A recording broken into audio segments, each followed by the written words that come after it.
Hey guys, how's it going? And welcome to my beating Elden Ring as a glass cannon. Oh, spells only, no weapons. So coming into Limgrave, I already know two items that I want really bad to start my run, and that is going to be the meteorite staff and also rock sling. So getting there is pretty simple. We're going to go to this teleporter chest and it's going to teleport us over here to Ohio. And then basically we're just going to run our way to grabbing both of these items. We're going to grab the meteoric staff, and then we're going to make our way over here and we're going to grab the rock sling. So after grabbing the meteorite staff and rock sling, there's still one more item I want to grab in Limgrave. So we're going to barter with this old man real quick, and hopefully he'll let us pass. And we're going to grab the Royal House Scroll. Now with the Royal House Scroll, this is going to give us access to the Carrion Slicer.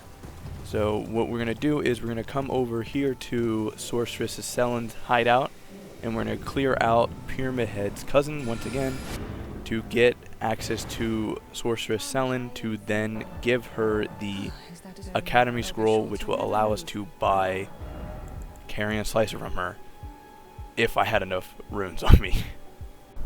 So seeing how we have no runes to buy the Carrion Slicer, I felt like this was a perfect time to go ahead and step into our first boss fight, which is Margit. And I felt that Margit wasn't insanely difficult to zone out. I was able just to keep back and spam Rock Sling and Glintstone Pebble, keeping a moderate distance.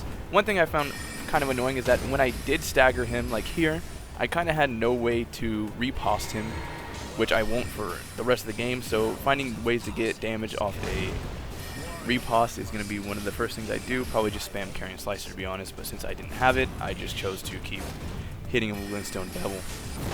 But I was able to successfully, after a couple of tries it took, I won't lie, I died like 4 or 5 times, but after a couple of tries just zoning him out, I was able to get the kill on our first boss.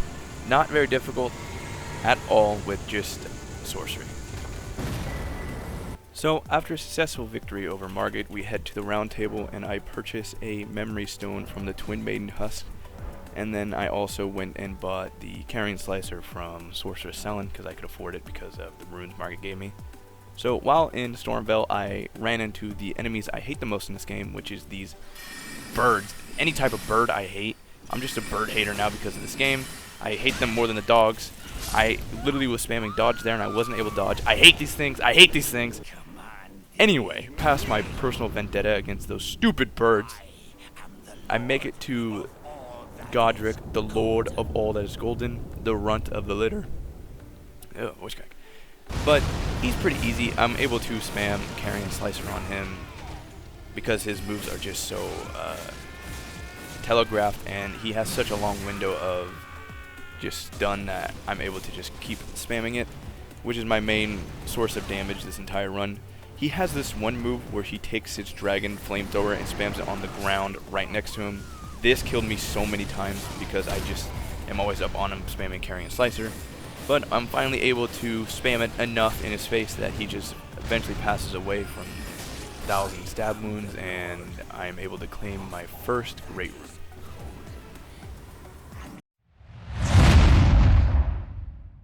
So after defeating Godric and making our way through the Stormvale Castle to get to Lake of Liornias, I decided that now would probably be a good time to get a new staff. And a staff that you can get on pretty early on in the game, which is very good in the late game, is the Academy Glintstone staff. Now there are 3 ways you can get it. You can either get it by finishing Top's quest, and at the end he drops it when he dies. You can either get it from farming Academy Glintstone sorcerers in Raya Lucaria or anywhere else you find them, or there's a third, more evil way to get it, and I do this with a heavy heart as I don't want to have to run through Raya Lucaria to get it, and I don't want to farm sorcerers, so Top's gonna have to die for me to acquire the Glintstone stuff that I want. What have I done? So after Top's death, I quickly make my way to Caelid to make it to Celia Town to do the lighting of the torches to quickly just go ahead and grab Lusat's staff, because I know eventually I will want to use it, and I needed a little bit of levels anyways, because I felt like I was a little underleveled after fighting Godric. But yeah, I just wanted to put this in to show you that I came and grabbed the staff real quick. So we make our way into Raya Lucaria because there are a couple items in here that I want. And as I'm making my way up these stairs, I come face to face with two sorcerers, and they're kind of just like mogging me, not letting me into the academy, which I can see is kind of just bullying at this point. So I'm gonna have to go ahead and dispose these guys. But I'm here for the Radagon icon and Comet mainly. But I'm also going to grab the Carrion Knight Royal Armor set because, you know, drip. But the biggest prank is played on me because the first 2 kills while I'm in here, it drops the Academy Glintstone Staff. So I killed Toph for no reason. It's just such an FU to me. But we grab the Carrion Knight Armor. Then we make our way past this invisible wall to run in here. If you didn't know, there's an invisible wall there. It's the bookshelf. You can roll in it and you can come in here and get Comet. And then after defeating Radagon's Wolf, which was a pain in my butt, we make our way over here and we are able to grab Radagon's icon.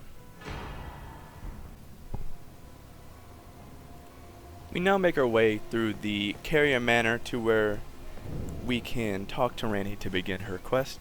Going through the Carrier Manor, I really didn't find anything worth for a sorcerer only build, so there's not really much to show here, but I did come up here to fight Royal Knight Lunetta. She was pretty easy actually. I kind of just zoned her out. It wasn't very difficult.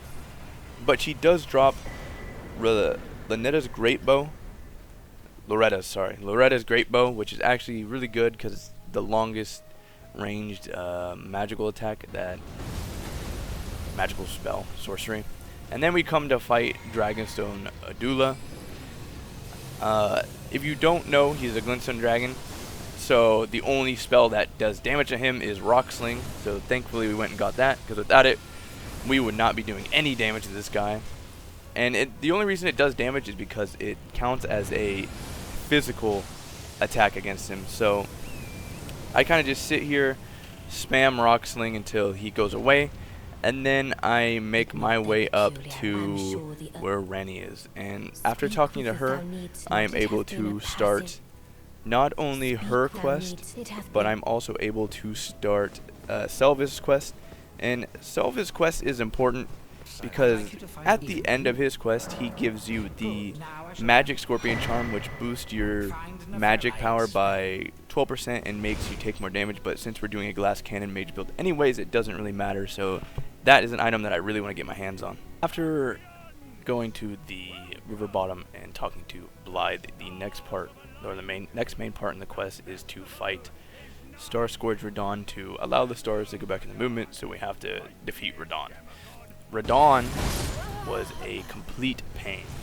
I basically came to the realization that my HP was so low that the multi-shot arrows was basically killing me if 2 or more shots landed, and my Carrion Slicer was doing absolutely no damage. So I decided that the next best strategy would be to freeze Radahn. And Radahn actually has a low tolerance to freeze, I noticed, because it only takes 4 shots to proc it on him. So I decided that spamming the Glintstone and trying to keep my distance away from him was the best course of action, because he's a monster, but he has this long-ranged gravity attack where he kind of slams it against the ground and a wall of gravity kind of just arcs at you, which wasn't the best because I could never really figure out the timing because he rarely threw it out. So I decided to counteract this. I would come to the Weeping Peninsula and fight this Erdtree Avatar. And if you don't know, the Erdtree Avatar in the Weeping Peninsula actually drops the Opaline Tear, which when you put it in a Windrix physics, it allows you to basically have this bubble shield around you which will absorb 1 hit, which was really good for the Glass Cannon Mage build and actually allowed me to get decently far against Radahn, giving me that extra wall of protection here since I'm not leveling HP at all.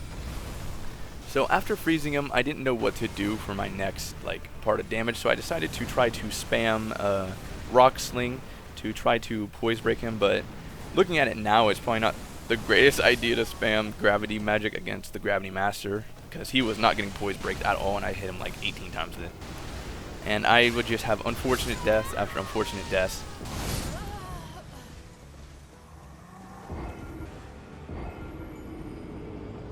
I decided to take a little break from my ass beating from Radahn to head to the Volcano Manor. Now, in the Volcano Manor, there are two things that I want to grab while I'm here. One is for the fight with Radahn, and one's just for the future. The first thing for the future, I'm not going to use this in the fight with Radahn because I'm not high enough level to wield it, is the Comet Azure that you can come and grab from this old sleeping man behind the mountain. The second spell, however, that I will be using in the fight against Radahn is the Magma Shot. And what Frost has a unique thing with fire attacks where if you hit it with a fire attack, the Frost proc will go away, which will then allow you to re-proc it again to get the chunk of HP damage. And since I'm only using spells, I can't just throw a fire pot at him because that would just be breaking my only using staffs playthrough. So I decided the next best thing would be to come and get Magma Shot. And you get Magma Shot by completing just the very first part of Tannis' quest. Once you get to the Volcano Manor, it's very easy. You just come and you beat this guy down with Phalanx because he has so much poise that anything else really doesn't work on him. But after defeating him, you can run over here and talk to Tanith real quick. Magma Shot is going to be very good against Radahn because we can just keep reproccing Frost, which is kind of our main source of damage. Now, after getting it, I was doing really good because I can just keep reproccing the Glintstone attack. This was messed up. He just hit me with everything. There's no chance of survival here. Basically the perfect run. I still have my Opaline tier, and which means my confidence is at all-time max. So I'm just kind of in there just spamming my Carrion Slicer as much as I can.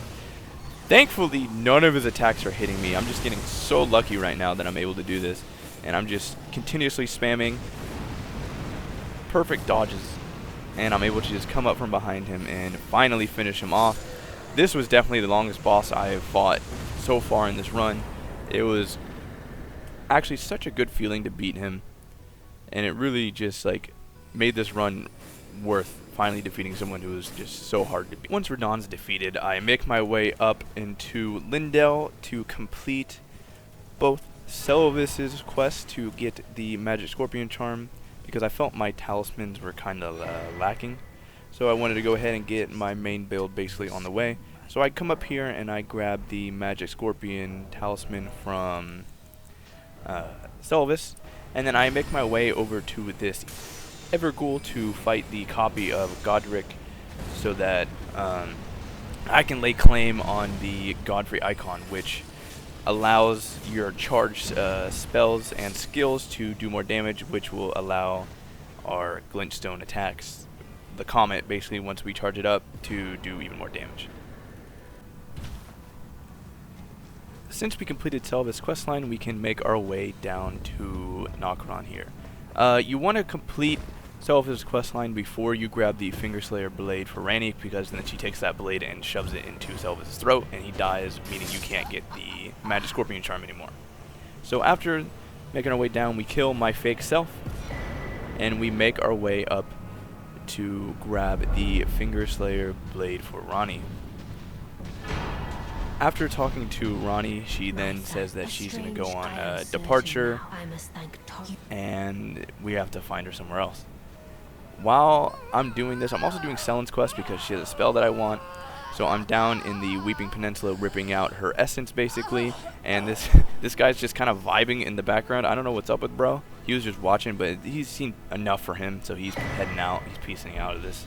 To further both Selen's questline and Ranni's questline, I have to come here and defeat Rennala, which is something I really wasn't looking forward to be doing, because she is resistant to magic, and magic is all I'm using.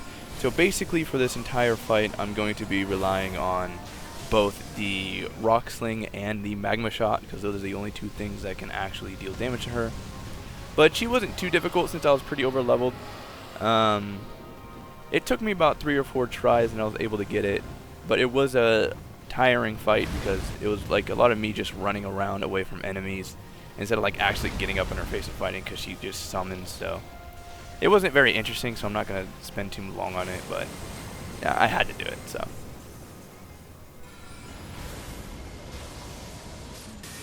After Renala is finally defeated, I can come here and I can help Sorceress Helen defeat Jaren, which will allow me to buy the spell that I wanted from Sorceress Helen, which is the Shard Spiral. This thing does actually so much damage against huge enemies because it procs multiple times in their huge body, and it just completely melts like dragons and huge enemies like Erdtree avatars and stuff like that. So it's just a really useful spell to have.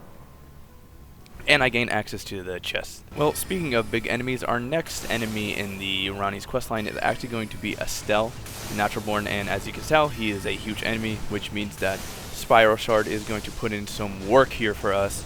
So basically, I'm just going to hang back and spam Spiral Shard from a safe distance, getting multiple off, and this actually, Spiral Shard does a ton of poise break if it's hitting him in the head. Boom, just like that, we were able to poise break him. But Estelle wasn't a very hard fight for me. The only attack that would really kill me is this grab right here. He got me multiple times with the grab. I finally figured out the timing here at the end, and I'm able to land the final attack on him with the Spiral Shard. The rematch against Adula wasn't very hard. I kind of just did the same thing I did in the first encounter with her, where I just spammed the Rock Sling over and over and over. That is unfortunate. I got hit by probably the last frame of the attack, but it's a good opportunity to show you guys that I do carry one Flask of Crimson Tear on me, because when you get hit and you have the Opaline, it does do a little bit of damage to you, so you do want to heal that back to then reproc your Ritual Swords Talisman. That's what I run, is Ritual Swords Talisman. And when you're at max HP, it does give you a 10% buff to all of your damage. And since we're basically one shot anyways, and we're always at max HP because of that, I run that as one of my talismans. The last thing I want from Ranni's questline is her Dark Moon. And when you hit someone with Ranni's Dark Moon, it gives them a magical damage negation debuff. The first thing we have to do to get into Lindell is to fight the Dragonic Tree Sentinel. And because he is a world boss, that means you can kind of just set up before you start fighting him. So I set up with the magic buff, and I start just sending full strength comments at him. Honestly, he's pretty easy to take down, and yeah, we're now able to enter into Lindell. After entering Lindell, I kind of just rushed to fight Godfrey. There's not much in Lindell that I really want for spellcasting, so really it's just going to be kind of a boss rush from here on out to the end of the game. There's not anything that I can really think of that I want to grab. But Godfrey's pretty easy. I kind of just stay back a little bit, zone him out with fully charged comets, doing a ton of damage actually. And since Godfrey doesn't run and he just walks at you, you can easily just distance him out. But here I'm going to go ahead and challenge him one-on-one to prove I truly should become the Elden Lord, and just finish him off with a few slashes of my Carrion Slicer. And for pretty much a perfect match. After defeating Godfrey, we make it up the stairs, and our next opponent is King Morgott. And I felt as though he wasn't very difficult, since after you die once, he's not really in your face anymore, so he really gives you time to set up as much as you want. What I did, basically for the same thing as I did as the Dragonic Tree Sentinel, I decided to set up Terra Magica in the back and then begin to spam my comment at him. But really, I was kind of able to just zone him back, and when he got into this where he drops down to activate his phase 2, you really just have time to just hit him as much as you want. So I decided to go for the Glintstone Icebergs, because it doesn't, the freeze proc on him doesn't get damage negated by his damage negation in that moment, so I decided to proc down on him, and it really just did a ton of damage and allowed me to clean him up real quick. Following the defeat of Morgott, Melina here tells us that we can't we can't get into the tree to become Elden Lord, so she sends us on a quest to the mountaintops of the Giants. While in the mountaintops of the Giants, I decide to make a pit stop here to fight Commander Nile and grab the Haligtree medallion, because in the Haligtree there is something that I want to actually grab. And what I want to grab is the ancient ancient somber smithing stone that you get from defeating Anastasia for her 3rd invasion. With her death, we are able to lay claim onto our first and probably only somber ancient dragon smithing stone, which will allow us to then quickly head back to the table of grace and upgrade our Lusat's staff from +9 to +10. So with this being maxed out, this is basically going to be my main staff to the end of the game until I get to the DLC. With our staff up to +10, I felt like it was time to continue, and I was ready to face the fire giant. The fire giant was actually a huge pain for me. He slaughtered me multiple times.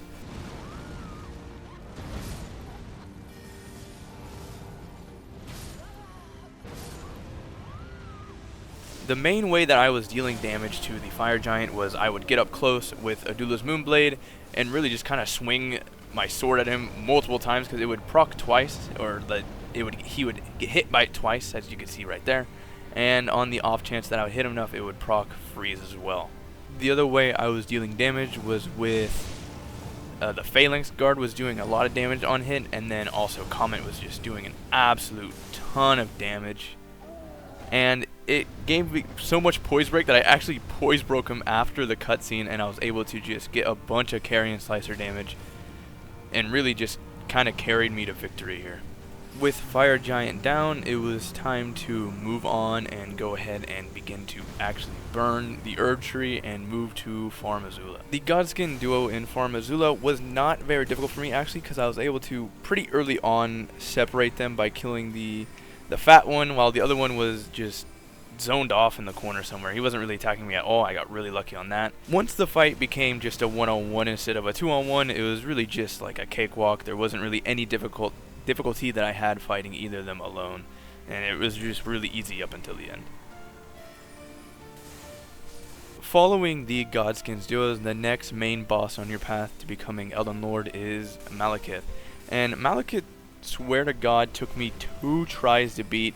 I don't know, I got insanely lucky. My Comet, not even fully charged, was doing a ton of damage, and the fully charged version of it was doing just even more damage, and I was really lucky with his attacks. He never did that one attack where it just does a bunch of swipes in like a circle area, so I got really lucky with my fight with him, and I was able to take him down very quickly. After coming back from Farm Azula and coming to the burned Erdtree capital, your next opponent is Sir Gideon, and I'm just going to let you guys watch how this goes.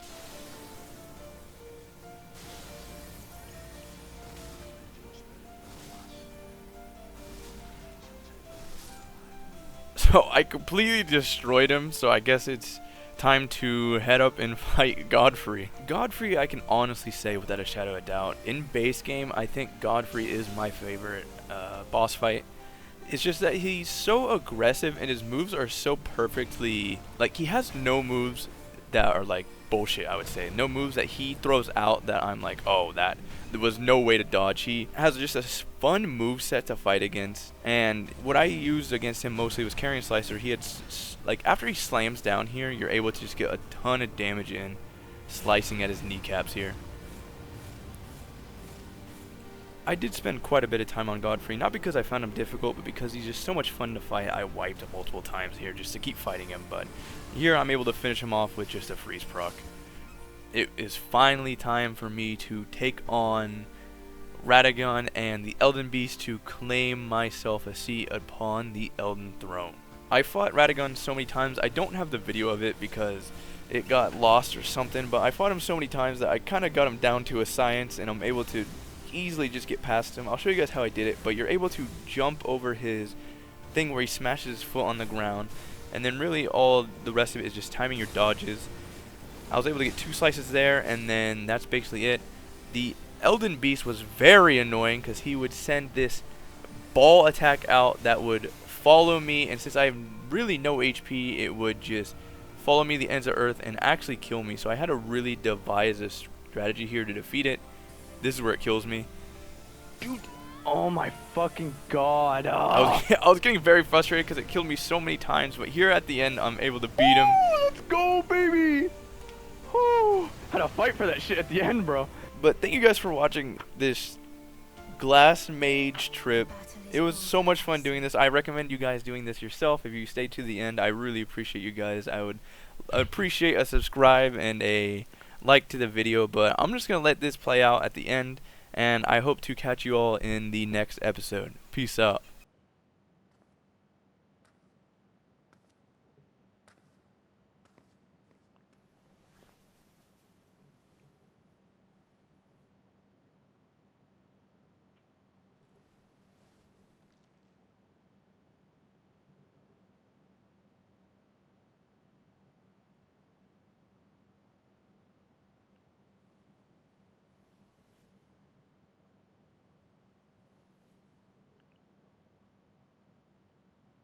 I do solemnly swear to every living being and every living soul. Now cometh the age of the stars. 1,000-year voyage under the wisdom of the moon.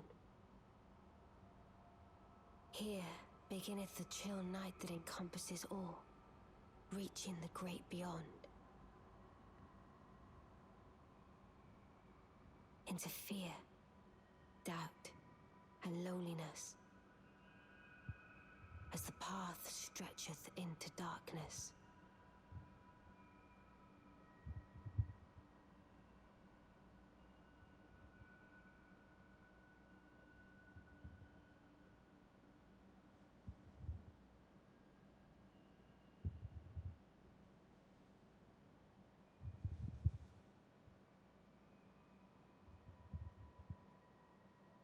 Well then, shall we?